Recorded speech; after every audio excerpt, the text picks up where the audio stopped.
Bonjour à tous, petits et grands. Aujourd'hui, Madame Lecture va vous lire Martine embellit son jardin.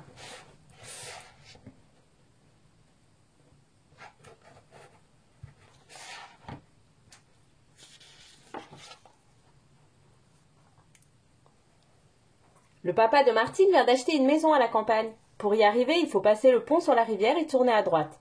Devant la maison, il y a un grand jardin. L'herbe a poussé haut. Le puits est envahi par le lierre et la mousse. Il faut tondre la haie, planter les fleurs pour le printemps, épandre le gravier devant la barrière et ratisser les allées. Déjà, Martine et Jean se sont mis au travail. À quoi sert la serfouette? C'est pour arracher les mauvaises herbes. Ensuite, nous les brûlerons. Papa dit que si on les laisse pousser, elles étoufferont la bonne graine. Je vais mettre les vieux gants de maman pour enlever les orties. Ainsi, elles ne me piqueront pas. Maintenant, réparons la rocaille. Il faudrait placer quelques pierres ici. N'est-ce pas joli? Dit Jean, occupé à disposer des pas japonais dans le gazon. Après cela, nous planterons des perce-neige, des jonquilles, des narcisses et les crocus que maman nous a donnés. Jean est monté sur la brouette. Que fais-tu là? Demande Martine. Tu vois, je taille un if. Qu'il est drôle. Il ressemble à Patapouf. C'est une surprise, pardi. Regarde, Patapouf, comme il est fier. Le gazon a été roussi par le soleil. Il reste encore un sac de graines à la remise, dit Martine. Courons le chercher et semons-le. Qui sera surpris quand le gazon poussera bien vert? C'est papa. Le gazon semé, il faut rouler la terre pour qu'il prenne racine.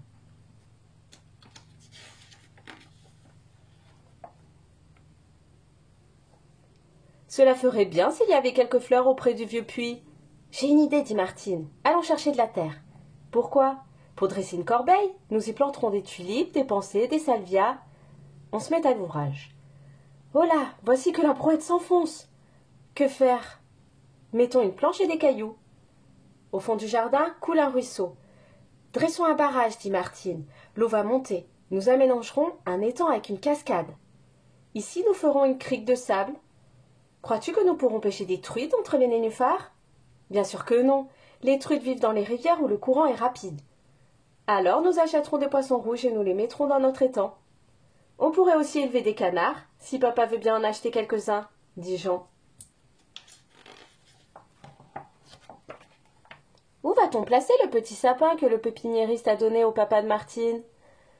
Là, près du mur, il sera bien à l'abri de la neige quand viendra l'hiver. Mais non, il va grandir, il lui faudra de la place. Ce sera un joli sapin bleu. Il ne craindra ni le froid ni le vent. Et quand le lilas perdra toutes ses feuilles, le sapin de Martine sera toujours aussi beau. Plantons-le au milieu du jardin et tassons la terre pour qu'il pousse bien droit. Cette année, l'hiver est en avance. Toute la nuit, la neige est tombée. Balayons la terrasse, dégageons le chemin. Quand revient le printemps, on dirait que tout est neuf dans le jardin. Entre les rocailles, les perce-neige agitent leurs clochettes. Les crocus ouvrent leurs calices, les jonquilles, les narcisses, les tulipes, tout fleurit en même temps. Tiens, voici le premier papillon. Il va, il vient, il voudrait se poser sur toutes les fleurs à la fois. Il y a si longtemps qu'il rêve de s'envoler dans le jardin de Martine. Sur le bord du chemin, la fourmi sort de son trou. Elle court à droite, à gauche. Vous pensez qu'une fourmi n'a rien à faire?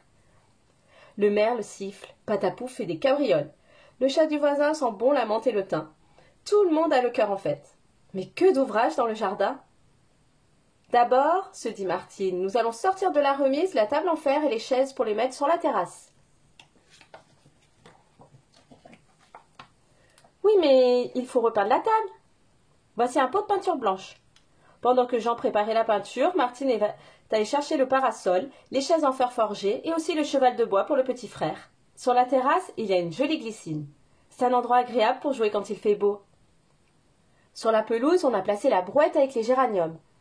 À présent, je vais tondre le gazon, dit Jean. Justement, papa vient de régler les couteaux de la tondeuse. Que fera-t-on quand l'herbe sera coupée? Je la ramasserai avec le râteau. Nous en ferons un grand tas et nous la mettrons dans le panier. On pourra en donner au lapin du fermier. Papa sera bien content quand il verra le travail terminé. L'été, le soleil brûle, la terre devient dure, les insectes vont se cacher sous les pierres, sauf le lézard et le papillon. Entre les rocailles, les cactus dressent leurs épines. Regarde celui-ci comme il a une forme bizarre. Il est sûrement malade de chaleur. Mais non, il se plaît au soleil. Il paraît qu'il y en a de grands comme ça dans les pays chauds. Mettons des galets autour des cactus, cela fera très joli. Les fleurs ont soif. Vite, il faut les arroser, dit Martine. Comme c'est agréable d'arroser les fleurs, on dirait qu'elles parlent. Ne m'oubliez pas, dit le myosotis. Merci, merci, fait la rose trémière.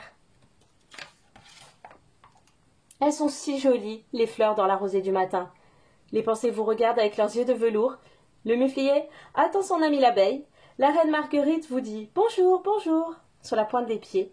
« Cueillez-moi, fait le flox. Oui, le jardin de Martine est vraiment un jardin merveilleux. Bravo, a dit le papa de Martine. Vous avez bien travaillé. Voilà votre récompense. Et savez-vous ce qu'il a donné à Martine et à son frère Jean? Une jolie tortue qui s'appelle... Au fait, comment va-t-on l'appeler? Nous l'appellerons Grisette, dit Martine. Et quand elle sera grande, elle pourra se promener partout avec nous dans le jardin. L'histoire est finie. Et n'oubliez pas de vous abonner à ma chaîne pour ne louper aucune nouvelle histoire. À bientôt!